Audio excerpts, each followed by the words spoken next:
لا سوى العلم طريق للعلا كل من ساروا عليه وصلوا سنة الله وهدي الأنبياء وبه عز الرعيل الأول.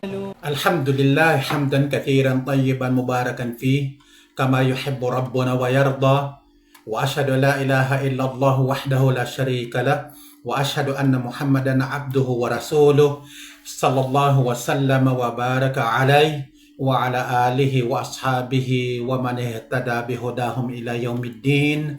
Assalamu alaikum warahmatullahi wabarakatuh.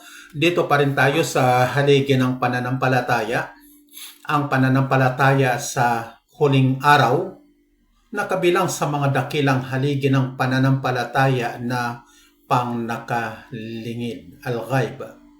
Naabot na natin ang ikaapat sa mga kinakailangang sampalatayanan na kaugnay sa pananampalataya sa huling araw. Sapagkat ang tao ay may mga yugto na madadaanan niya sa buhay na ito. At ito ay 5. At ang 5 evolusyon o yugto na ito ay binanggit ni Allah sa isang aya.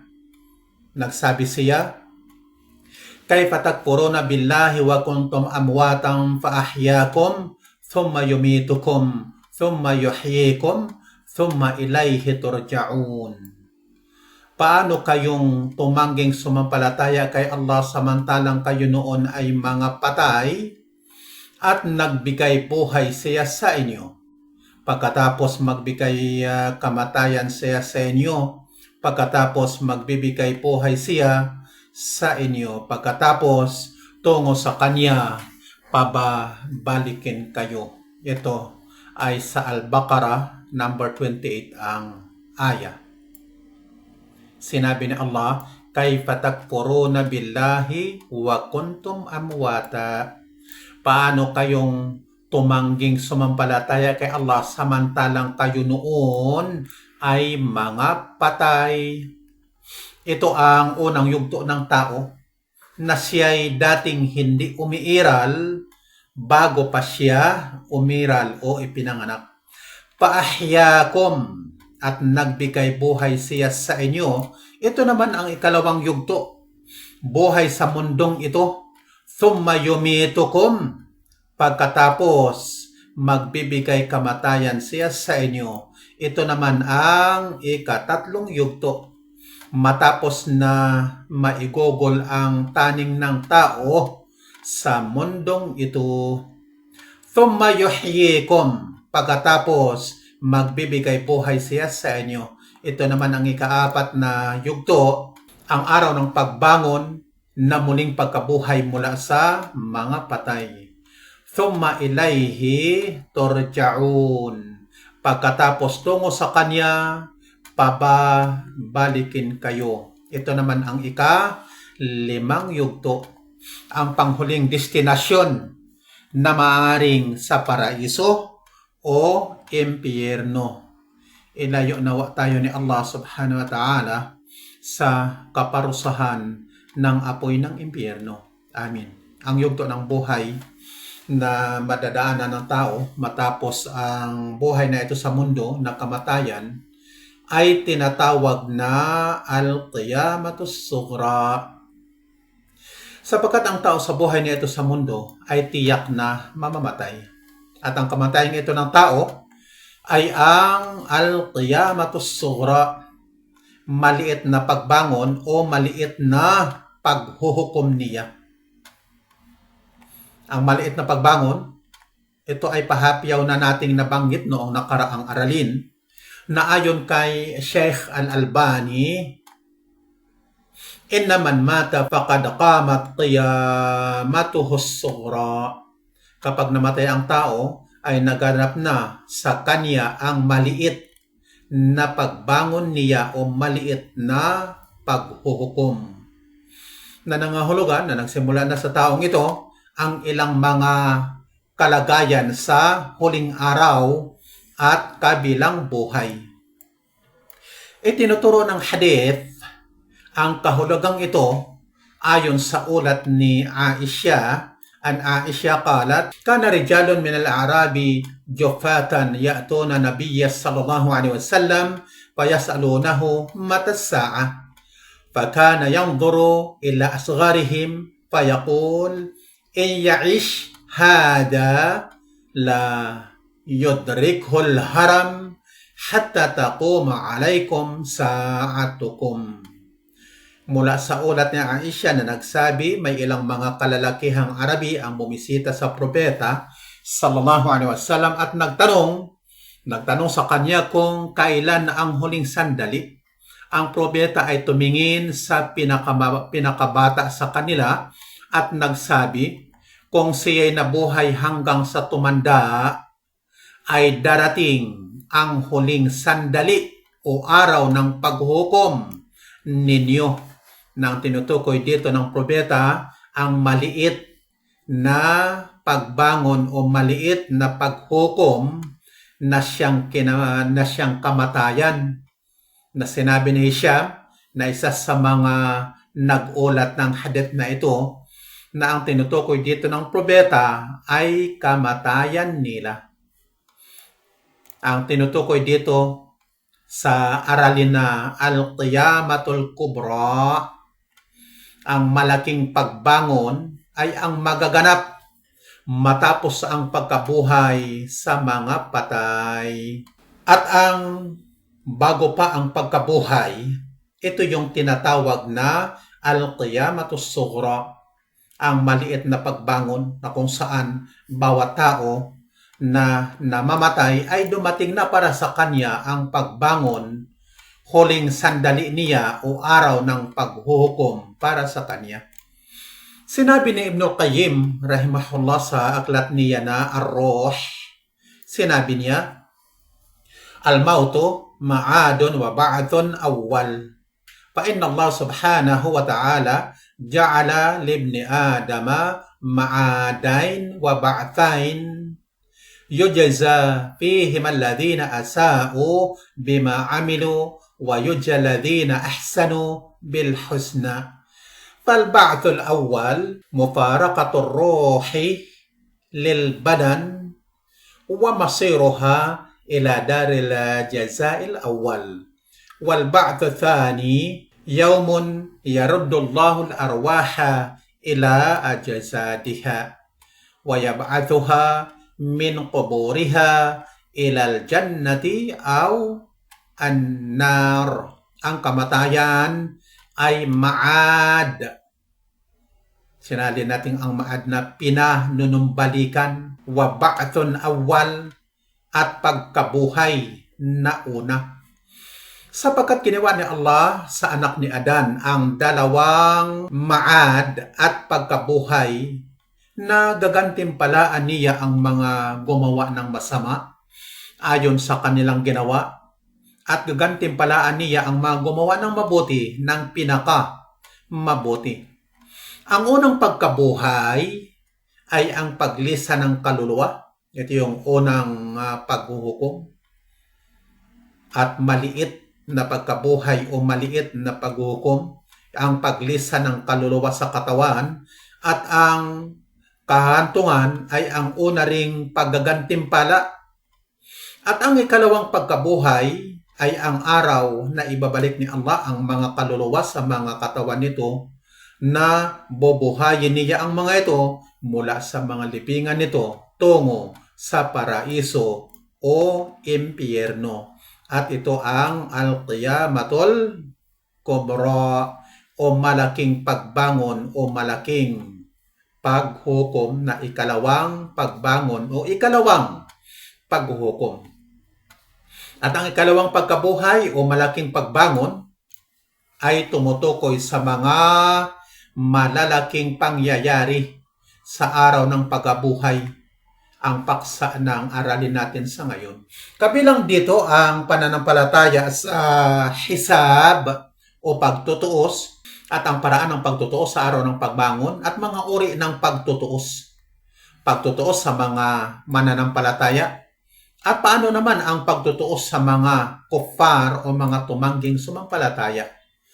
Gayon din ang pananampalataya sa paggagantimpala, pananampalataya sa paraiso, impyerno, at ang hantungan ng bawat isa sa mga tao.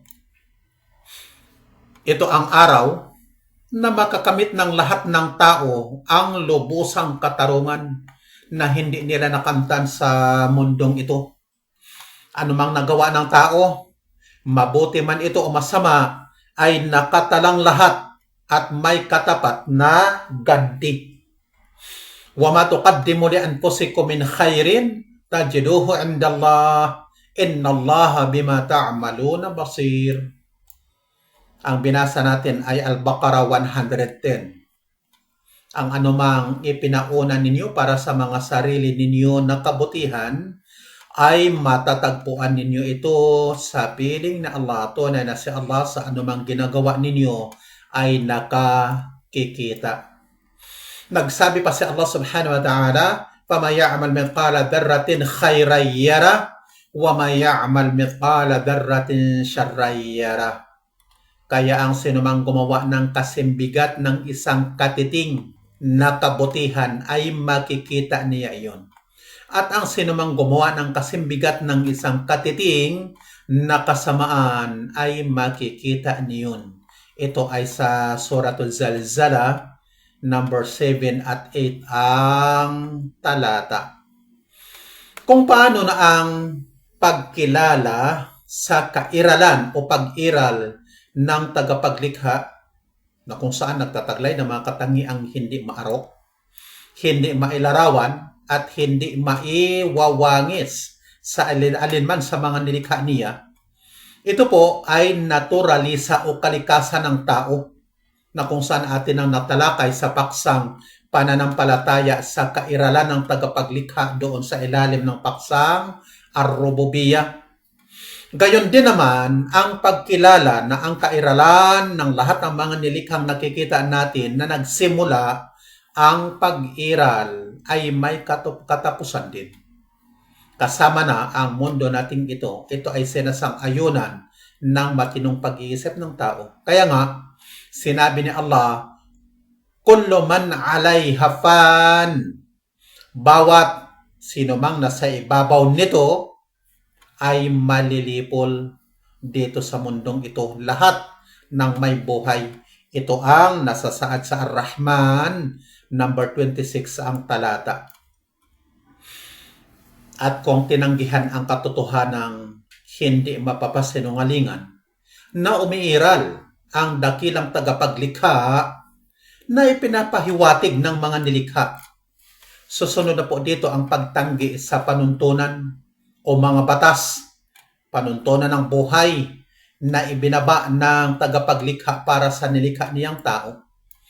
At ito po ang ugat ng lahat ng uri ng inhustisya sa mundo. Ito ang ideolohiya ng mga materialistang una nang binanggit ng may akda sa aklat na ito na natalakay na natin, na kung saan sinabi na may akda, basahin muna natin. Ang mga materialista ay ang mga nagsasabi, tapos sinipi ng may akda dito ang aya. وَقَالُوا مَا هِيَ إِلَّا حَيَاتُنَا الدُّنْيَا نَمُوتُ وَنَحْيَا وَمَا يُهْلِكُنَا إِلَّا الدَّهْرُ وَمَا لَهُمْ بِذَلِكَ مِنْ عِلْمٍ إِنْ هُمْ إِلَّا يَظُنُّونَ. Nagsabi sila, itong mga materialista, walang iba ito kundi ang buhay namin sa mundo, namamatay kami at nabubuhay kami, at walang nagpahamak sa amin kundi ang panahon. Walang ukol sa kanila hinggil doon na anumang kaalaman, walang iba sila kundi nagpapalagay. Paniniwala nila na ang buhay sa mundong ito'y magpapatuloy sapagkat may ipinapanganak at namamatay dahil daw sa paglipas ng panahon. Illa dahr, ayon sa aya. Wala itong katapusan. Yan ang kanilang paniniwala. Ang namatay ay muli lamang bumalik sa kawalan, natapos na ang kanyang kairalan at wala ng kabilang buhay. Kaya natalakay natin yung kasagutan ni Allah subhanahu wa ta'ala na ang paniniwala nilang ito'y haka-haka lamang, na wala silang patunay na batay man sa kanilang naturalisa, lantay na pag-iisip, pandama, o banal na kasulatan. Kaya sinabi ng may akda, nag-aakala sila na ang diigdig ay umiinog ng kusa, na ito ay hindi natigil.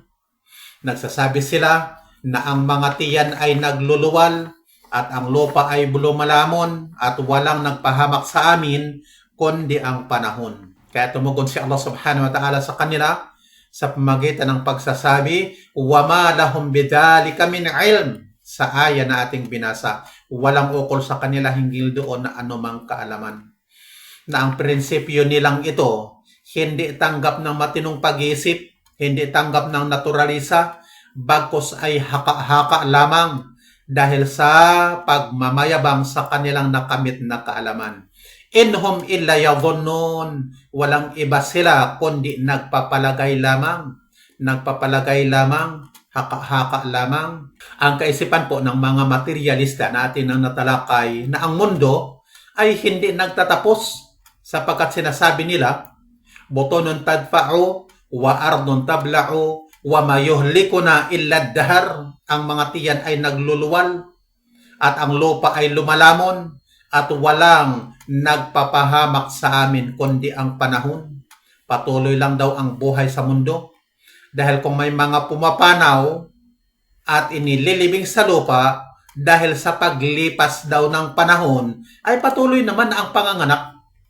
Ang kaisipang ito ay hindi po makatarungan na atin ang nabanggit ng pahapyaw doon sa paksang ar-rububiyya. Bakit hindi makatarungan? Sapagkat kung walang tagapaglikha na magbibigay buhay sa mga namatay upang hatulan, hindi makakamit ng tao ang lubusang katarungan dito sa mundong ito. At kung lahat ng tao ay tatangkilik sa ideolohiyang ito, sa kaisipang ito, tiyak na ang bawat isa ay magsusumika para lamang sa kapakanang pansarili, na kung saan wala ng pakundangan kahit pa makalabag sa karapatan ng kapwa. Dahil dito, ang magiging kalagayan ng mga tao ay magiging mas masahol pa sa kalagayan ng mga hayop, na kung saan ang mga malalakas ay kakain sa mga mahihinang hayop. Ito na ang batas na iiral sa mundo, ang batas ng kagubatan. Alam natin ang ibig sabihin ng batas ng kagubatan. At ito ang realidad na kalagayan ng mga batas na gawa ng tao, na madalas na ang mga batas na ito ay pabor lamang sa mga makapangyarihan na kumakain sa mga mahihina na walang kapangyarihan.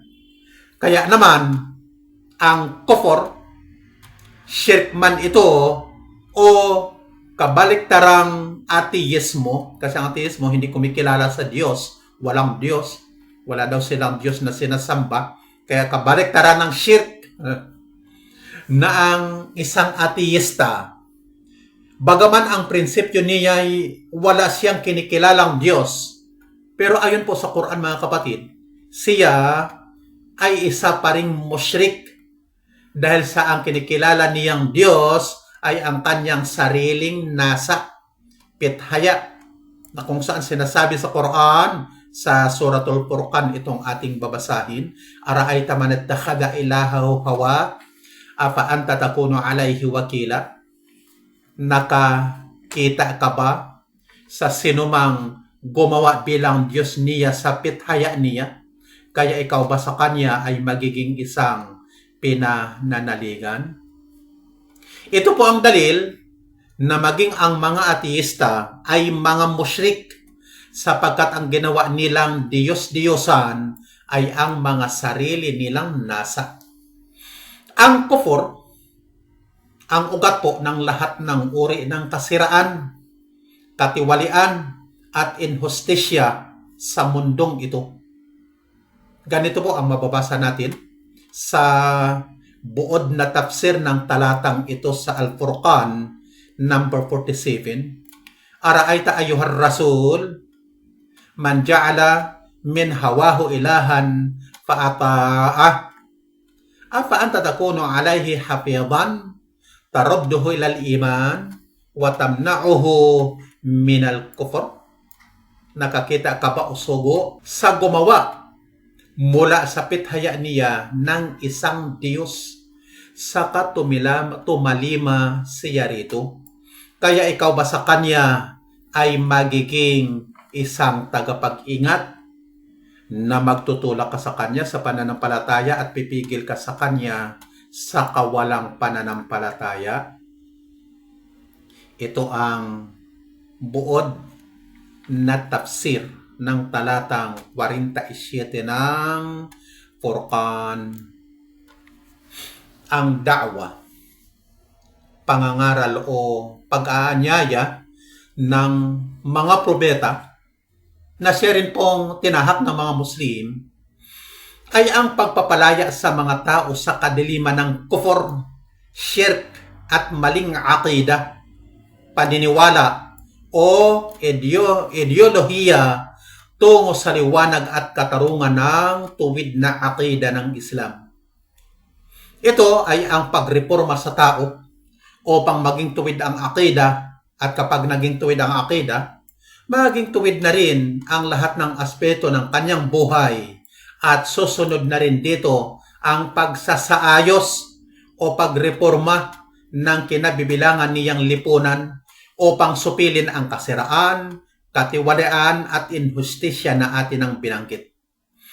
At ang buod sa katotohanan ng pagpapalaganap ng aqida ng Islam ay ang sinabi ni Rabi' ibn Amir na commander ng Persyanong hukbo nang sinakop ito ng mga sahaba, na kung saan nabanggit na natin ang salita niyang ito doon pa lamang sa panimula ng aklat nating ito.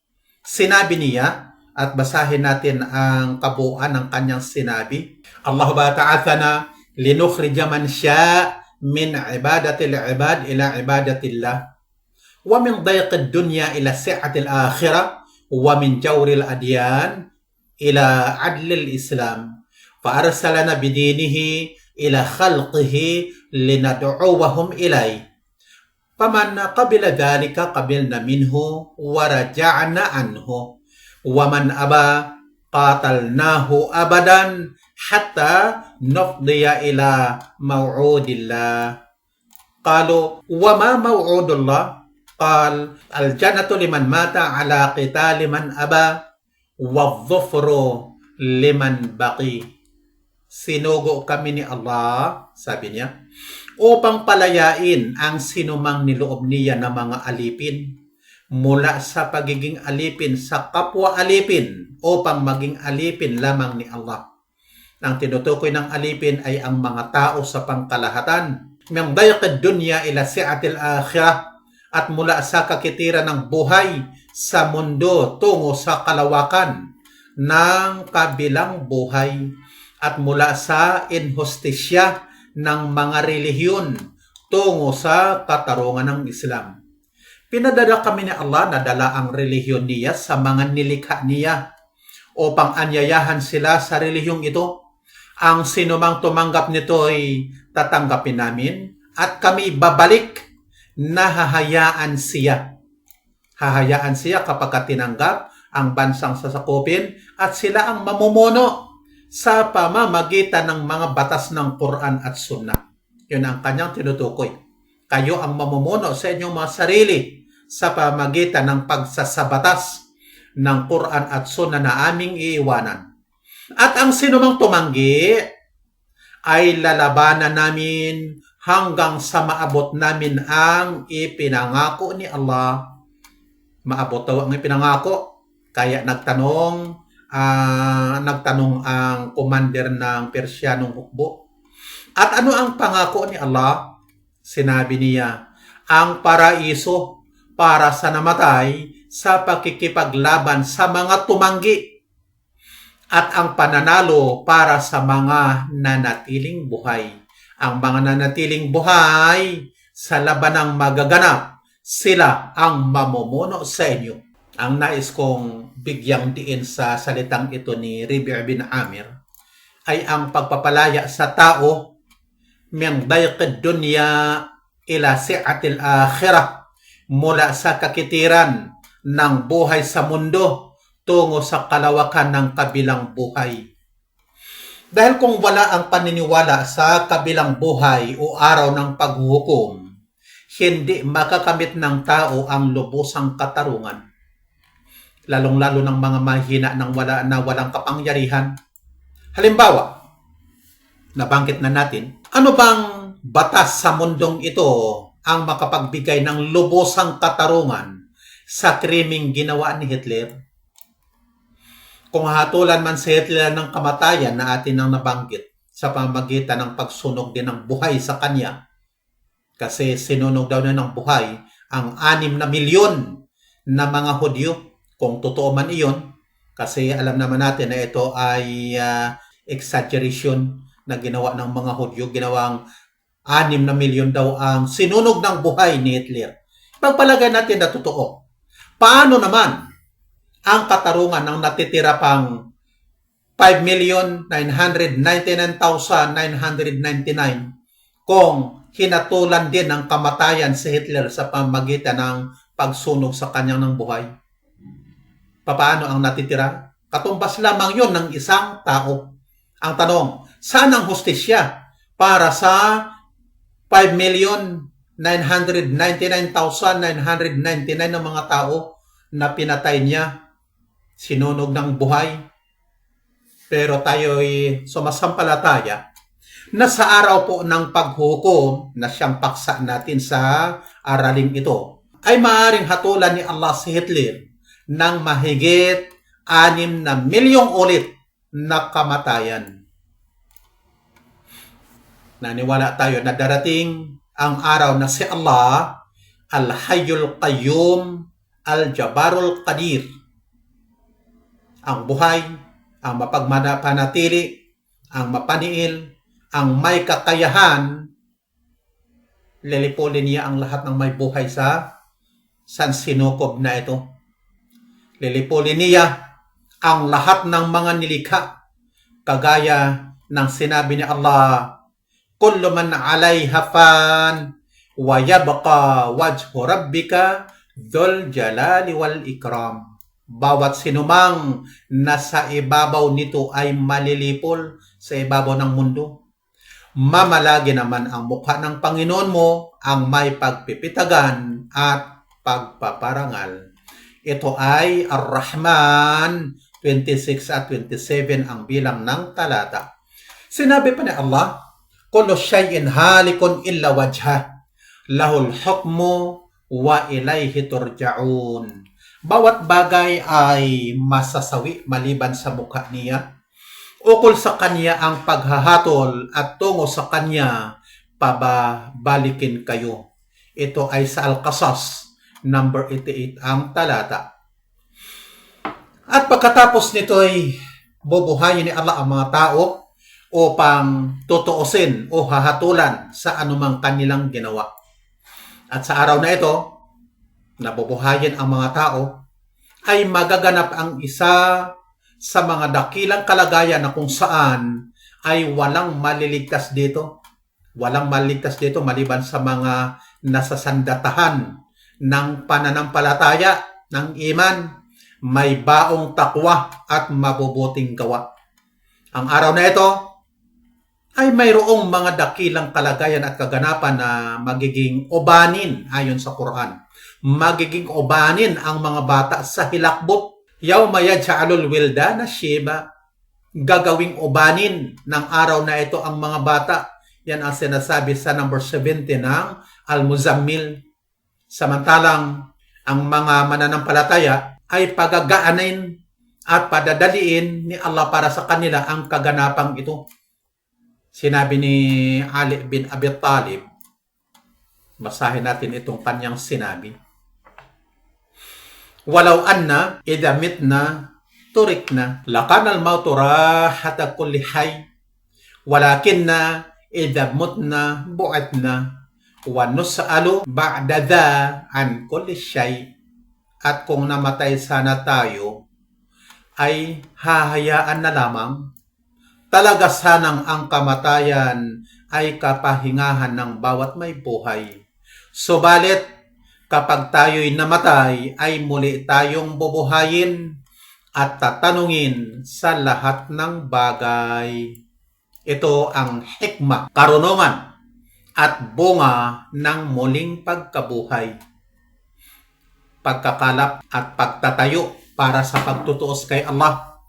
At sa araw ng malaking pagbangon, ang tinutukoy natin ng malaking pagbangon o malaking paghuhukom, ay ipunin ni Allah ang mga sinauna at mga nahuli na mga tao. Kagaya sa sinabi ni Allah, Qul innal awwalina wal akhirin lamajmu'una ila miqati yawmin ma'lum. Sabihin mo, tunay na ang mga sinauna at mga nahuli ay talagang mga titipunin sa isang takdang oras ng isang araw na nalalaman. Ito ay sa Al-Waqi'ah 49 at 50 ang talata. Sinabi na may akda, Rabi'an al-imanu bil-qiyamatil kubra. Ikaapat, ang pananampalataya sa malaking pagbangon, sa mga malalaking pangyayari sa araw ng pagbangon. Nagsabi sa Allah, Yawma yaqumun nasu li rabbil alamin. Sa araw na tatayo ang mga tao sa harap ng Panginoon ng mga nilalang. Ang araw na babangon ang mga tao mula sa libingan. Wahiya qiyamun nasi li rabbil alamin qiyaman tawilan fi arasatil qiyamah. Ito ay ang pagtayo ng mga tao sa harap ng Panginoon ng mga nilalang ng matagal na pagtayo sa mga larangan ng pagbangon. Lahat ng tao ay titipunin sa isang lugar para sa pagtutuos. Sinasabi ng propeta bilang paglalarawan sa araw na iyon. Yawma yaqumu nasu li rabbil alamin. Ito'y aya. Sabi niya, miqdaru nasfi yawmin min 50,000 sana. Fayahunu dhalika 'alal mu'min ka tadalli syamsi lil ghurubi ila an taghrub. Sa araw na tatayo ang mga tao sa harap ng Panginoon ng mga nilalang, sabi ng propeta, ang kalahating araw ay may sukat na 50,000 taon. At ito ay pagagainin para sa mga mananampalataya na kagaya sa pagbaba ng araw, sa paglubog hanggang sa paglubog nito. Sa araw po ng pagbangon, naipunin ang mga tao sa lugar na pagkakalapan, Ardul Mahsyar, lugar na pagkakalapan sa kanila upang maghintay ng hisab o pagtutuo sa kanila sa dakilang araw. Ang sukat ng kalahating araw sa araw ng pagbangon ay katumpas ng 50,000 taon sa mundo. Sapagkat sinabi ni Allah, ito ay aya sa Quran, ang ating babasahin, sa Al-Hajj 47, wa inna yawman 'inda rabbika ka-alfi sanatin mimma ta'uddun. Tunay na ang isang araw sa ganang Panginoon mo ay gaya ng 1,000 taon mula sa binibilang ninyo. Nang tinutukoy ay binibilang dito sa o pagbibilang dito sa buhay sa mundo. Na nangahulugan ng isang araw sa araw ng pagbangon ay katumbas ng 1,000 taon sa pagbibilang natin sa mundong ito. Sa araw ng pagbangon, dahil sa mga dakilang magaganap, ay pahabain ni Allah ang taon para sa mga kuffar, mga tumangging sumampalataya. Pero para naman sa mga mananampalataya, ay padadaliin niya ito na kagaya lamang sa nalalapit na paglubog ng araw hanggang sa tuluyan na itong lulubog sa napakaiksing sandali. Nasa sandaling ito, ang init ng araw ay katamtaman na kapag ito'y palubog na. Sinabi pa ng propeta, sallallahu alaihi wasallam, nung tinanong tungkol sa tagal ng pagtayo sa paghihintay ng hisab o pagtutuos, sinabi niya, innahu la yukhaffafu 'ala al-mu'mini hatta yakuna ahwana 'alayhi min as-salati al-maktubah yusalliha fid dunya.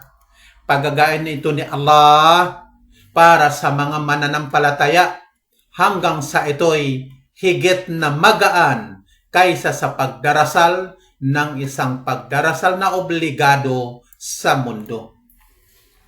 Kaya naman, ang tagal na 50,000 taon ay kagaya lamang sa pagdarasal ng isang pagdarasal para sa mga mananampalatayang Muslim. Yusmi'uhumud da'i wa yanfuduhumul basar wa tadnu minhumus syams. Magpaparinig sa kanila ang tagapanawagan, manunood sa kanila ang paningin, lalapit sa kanila ang araw. Ito ay pinahiwatig ng hadith sa Sahih al-Bukhari na ganito ang ating mababasa. Yajma'ullahu nasal awwalina wal akhirin fis sa'idin wahidin fayusmi'uhumud da'i wa yanfuduhumul basar wa tadnu syamsu minhum fayablughu nasu minal ghammi wara karabi ma la yutiquna wa la yahtamilun. Ipunin ni Allah ang mga tao, ang mga sinauna at mga nahuli sa isang lugar at iparirinig sa kanila ang tagapanawagan, manunood sa kanila ang paningin, lalapit ang araw sa kanila, mararanasan ng mga tao ang matinding paghihirap at hinagpis na hindi nila makakaya ni mapagtitiisan. Sinasabi sa hadith na ito na payusmi'uhumud da'i, magpaparinig sa kanila ang taga-panawagan dahil sa lugar at kalagayang walang harang at walang ingay. Kapag may tatawag ay maririnig ng lahat. Gaya ng sinabi ni Allah, yawma idh yattabi'una da'iya la iwaja lah. Dahil sa araw na ayon, susundan nila ang tagapanawagan ng walang paglihis sa kanya.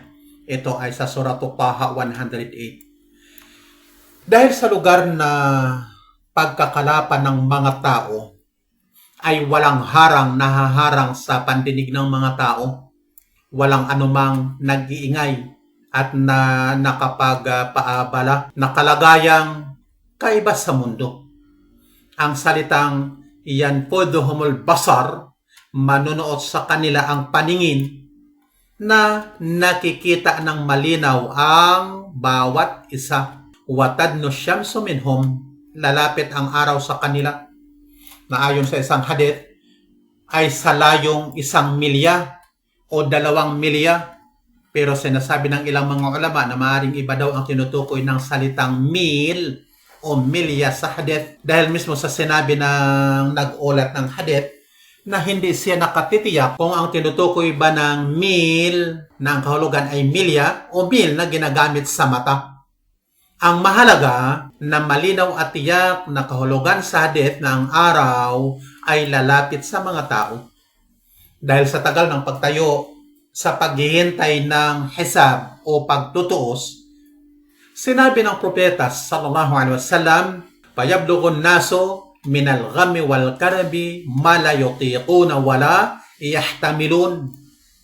Maranasan ng mga tao ang matinding paghihirap at hinagpis na hindi nila makakaya ni mapagtiisan. Yuljimuhumul araq, magririnda sa kanila ang pawis, magkakabisada sa kanila ang pawis, maglulunod sa kanila ang sarili nilang mga pawis na kung saan aabot sa mga bibig nila.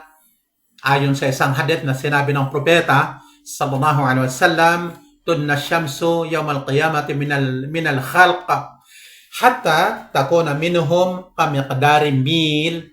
Qala Sulaim bin Amir, wallahi ma adri ma ya'ni bil mil am masafat al ard am al mil alladhi tuqtahalu bihi al ain. Qal fa yakunu nasu ala qadri a'malihim fil araq faminhum ma yakunu ila ka'bay wa minhum ma yakunu ila rukbatai, wa minhum ma yakunu ila haqwai, wa minhum ma yuljimuhu al-araq iljama. Qal wa asyara Rasulullah sallallahu alaihi wasallam biyadihi ila fi. Ang araw ay lalapit sa mga tao sa araw ng pagbangon hanggang saang layo nito'y magiging gaya sa 1 milya. Sinabi ni Sulaim bin Amir, sumpa man kay Allah, hindi ko alam kung ano ang kahulugan ng salitang mil. Kung ito ba ay milya na sukat ng layo sa lupa, o ang tinutukoy ng salita ay ang mil na ginagamit sa mata. Sinabi niya ang mga tao ay malulunod sa pawis ayon sa kanilang mga gawa. Mayroon sa kanila na ang pawis ay hanggang talampakan, mayroon naman na hanggang tuhod, mayroon naman na hanggang baywang, at mayroon naman sa kanila na may kabisada ng pawis, may rinda ng pawis. Habang sinasabi ito ng probeta, itinuro niya ang kanyang bibig.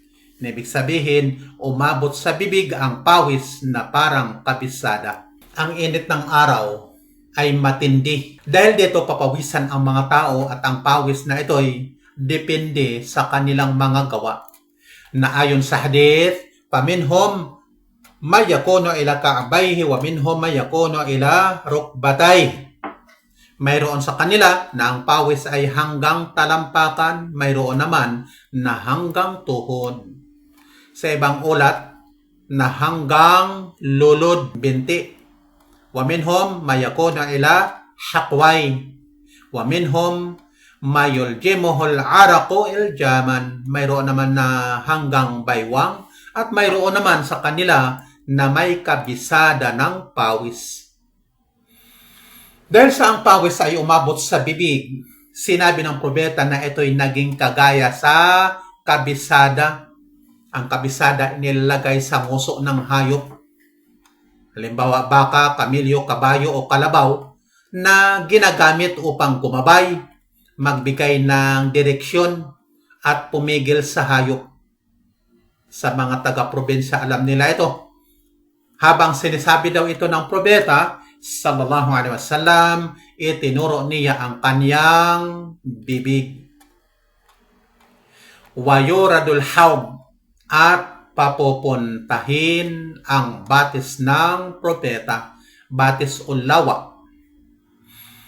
Sa mahirap at mainit na kalagayan ng mga tao, sila'y mauuhaw, mapapagod. At sa tindi ng paghihirap ng mga tao, ay hihilingin nila na madaliing simulan ang pagtutuos.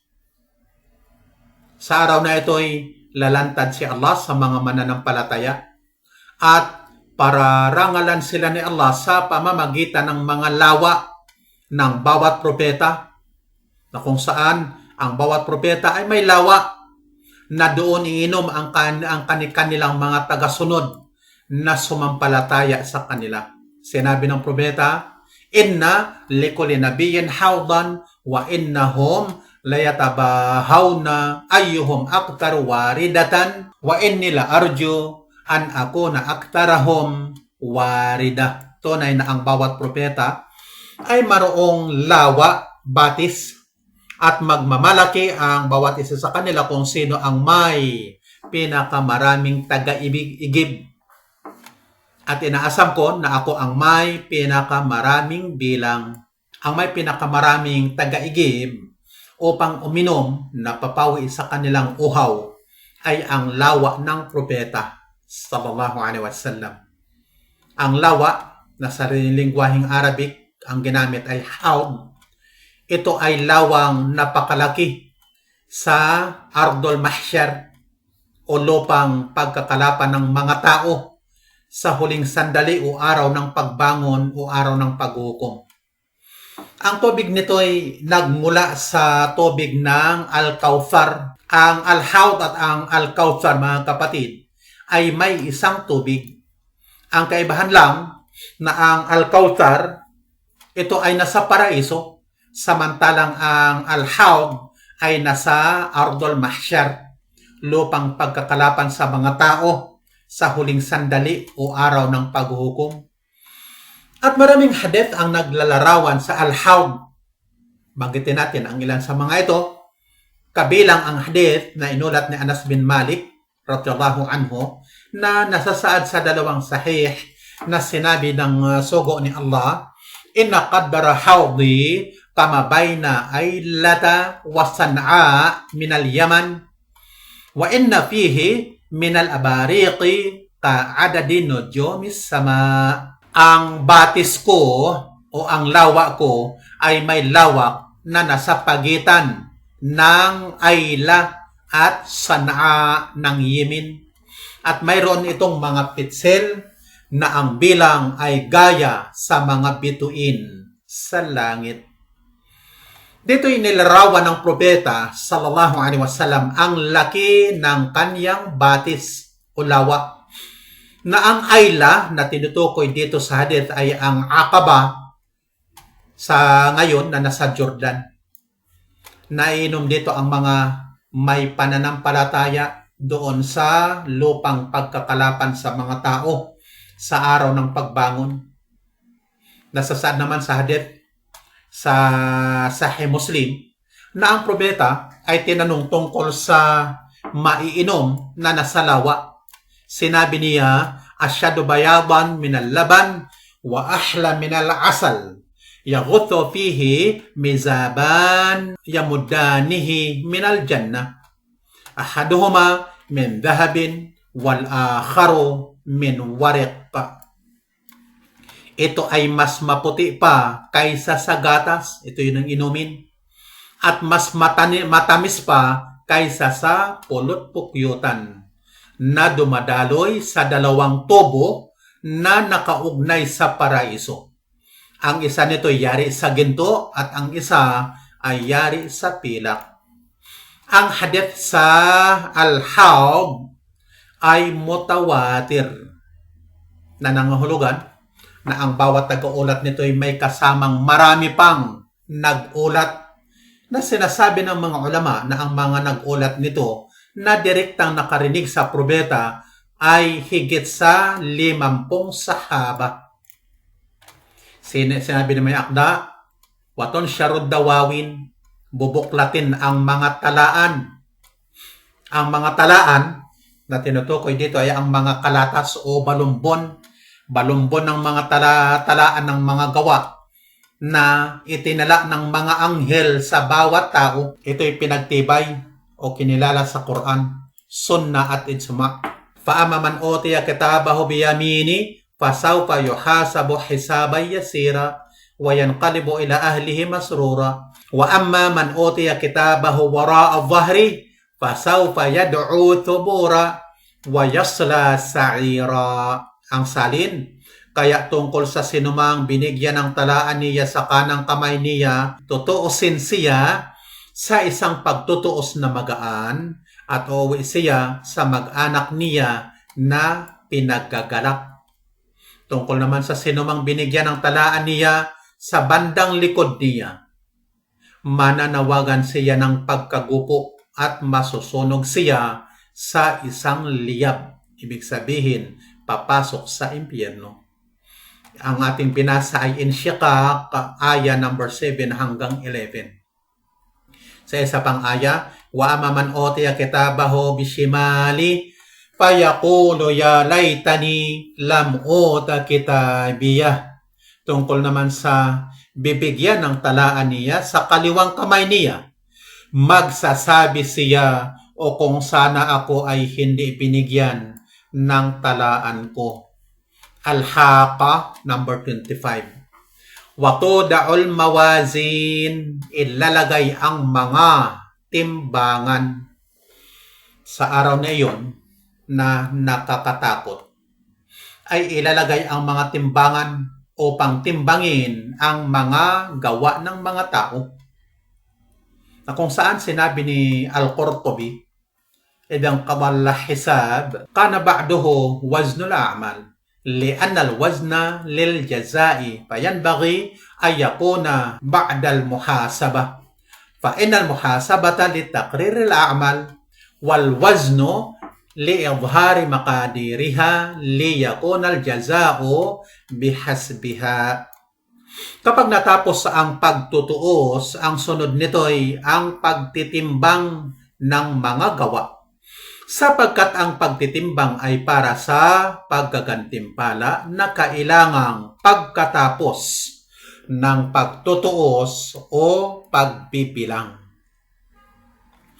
Kapag tutuusin mo ang isang tao ayon sa talaan ng mga ginawa niya, katulad sasabihin mo sa kanya na ganito at ganoon ang ginawa mo. Sa ganitong araw, ito ang iyong ginawa. Bakit mo ginawa ang ganito? Ito ang tinatawag na pagtutuos o pagbibilang. Fa'inal muhasabata li taqriril a'mal, sapagkat ang pagtutuos ay para sa ulat ng mga gawa. Tutuusin mo muna ang isang tao at pagkatapos ay ang pagkakalkula o pagtatantya. At matapos nito ay ang pagtitimbang. Titimbangin na ang kinalkula. Wal waznu li adhari maqadiriha li yakuna al-jaza'u bihasbiha. At ang pagtitimbang ay para ilabas ang mga halaga nito upang ang gantimpala ay alinsunod dito. Alinsunod sa halaga. Ang gantimpala ay alinsunod sa mga halaga na resulta ng pagkakalkula matapos ang pagtutuos.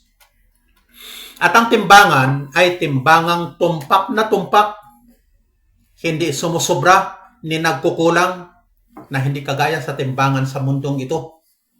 Sinabi ni Allah, وَتَضَعُ الْمَوَازِينَ الْقِسْطِ لِيَوْمِ الْقِيَامَةِ فَلَا تُظْلَمُ نَفْسٌ شَيْئًا وَإِنْ كَانَ مِثْقَالَ حَبَّةٍ مِنْ خَرْدَلٍ أَتَيْنَا بِهَا وَكَفَى بِنَا حَاسِبِينَ. Maglalagay kami ng mga timbangang pang makatarungan para sa araw ng pagbangon, kaya hindi lalabagin sa katarungan ang isang kaluluwa sa anuman. Kung ito man ay kasimbigat ng buto ng mustasa, ay magtatanghal kami nito. Nakasapat na kami bilang tagapagtuos. Ito'y Al-Anbiya 47. Ang timbangang ito ay timbangang totoo. Natitimbangin sa pamamagitan nito ang mga gawa ng mga tao. Nagkasalungatan nga lang ang ilang mga maalam kung ano ba ang titimbangin sa araw ng pangbangon. Nagkasalungatan sila sa tatlong opinion. Una, na ang titimbangin sa araw na iyon ay ang mga gawa mismo.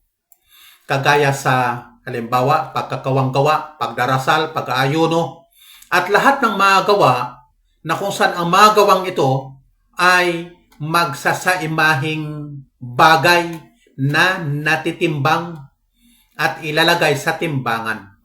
Ang ikalawang opinyon, ang titimbangin ay ang tao mismo, magiging mabigat o magaan, depende sa laki ng kanilang pananampalataya at hindi ayon sa laki ng kanilang mga katawan. Sa timbangang ito ay hindi ayon sa tunay na timbang ng tao sa mundong ito. Kung ilang kilo ba siya at gaano siya kalaki at kataba. Bagkus ang timbang ay nakaugnay sa iman, pananampalataya. Nasasaad sa hadith sa Sahih al-Bukhari na mula sa ulat ni Abu Hurairah na sinabi ng propeta sallallahu alaihi wasallam, la ya'ti ar-rajulu al-'azimu as-saminu yawm al-qiyamah la yazinu 'inda Allahi janaha ba'udah wa qala iqra'u fala nuqimu lahum yawm al-qiyamati wazna. Ang salin sa araw ng pagbangon, ang malaki at matabang tao ay walang timbang kay Allah na hihigit pa sa timbang ng pakpak ng lamok. At sinabi niya sa kanila, basahin ninyo ang talata, fala nuqimu lahum yawmal qiyamati wazna.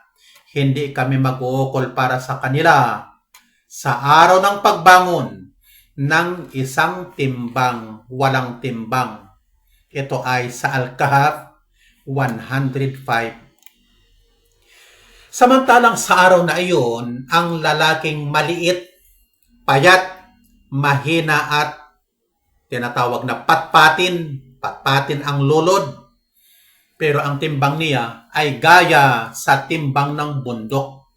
Inulat ni Ali bin Abi Talib, Amara Nabiyyu sallallahu alaihi wasallam Ibn Mas'ud fasa'ada ala syajaratin amarahu ayatiyahu minha bisyai'in fanadhara ashabuhu ila saqi Abdullah bin Mas'ud hina sa'ada syajarata fadhahiku min hamushati saqaihi faqala Rasulullah sallallahu alaihi wasallam matadhakun la rijlu Abdullah bin Mas'ud athqalu fil mizan yawmal qiyamati min Uhud.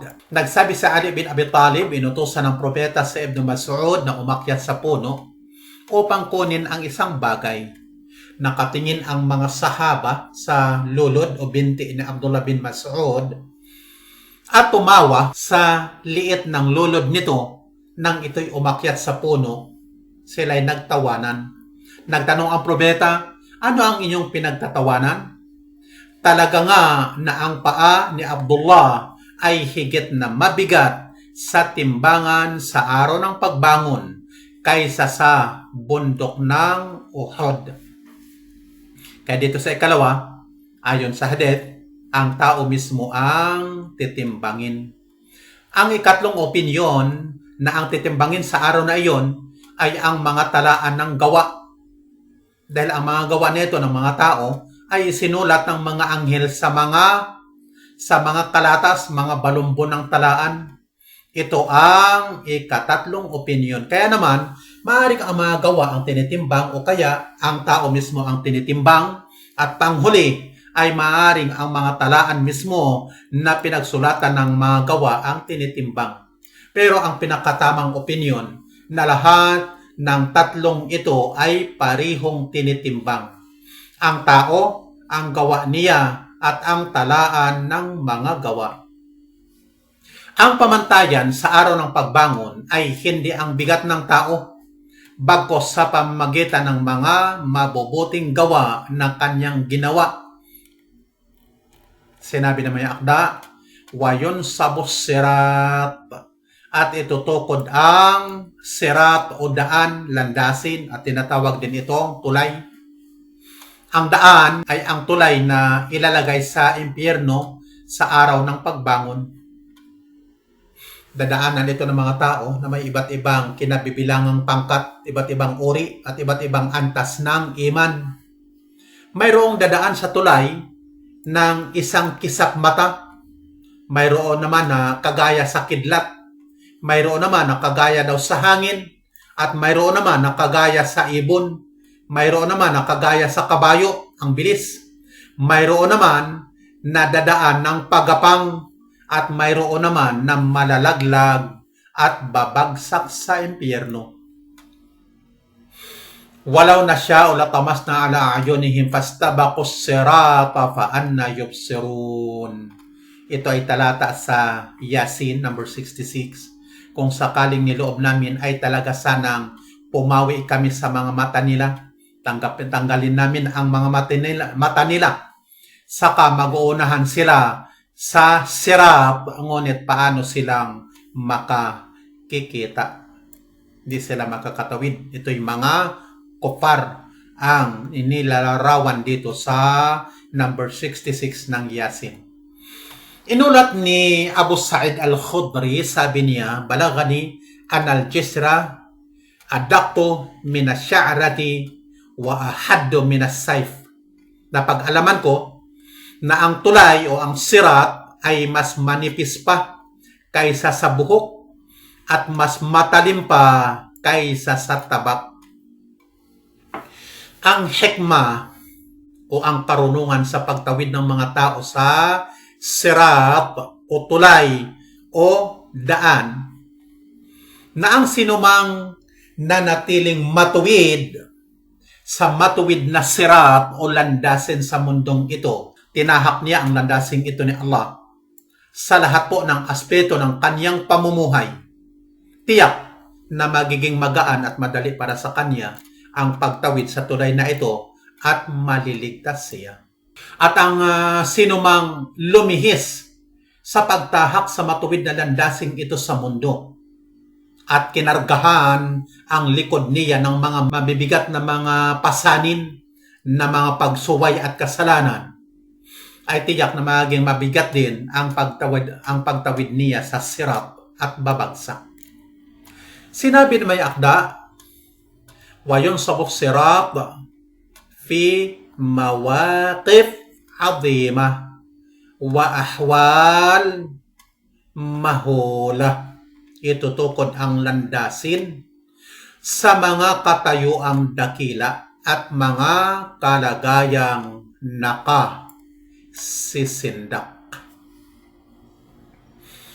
Ang ikalima,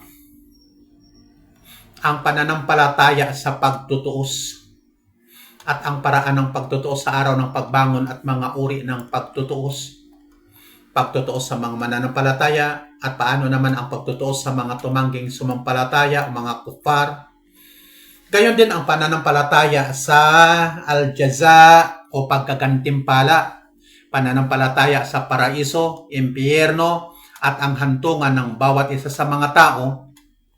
Ang mga ito po ay tatalakayin natin sa susunod na aralin kung mayroon pa po tayong natitirang edad. Insyaallah, kung loloobin ni Allah. Subhanakallahumma wa bihamdik, nashhadu la ilaha illa ant, nastaghfiruka wa natubu ilaik. Wassalamu alaikum warahmatullahi wabarakatuh.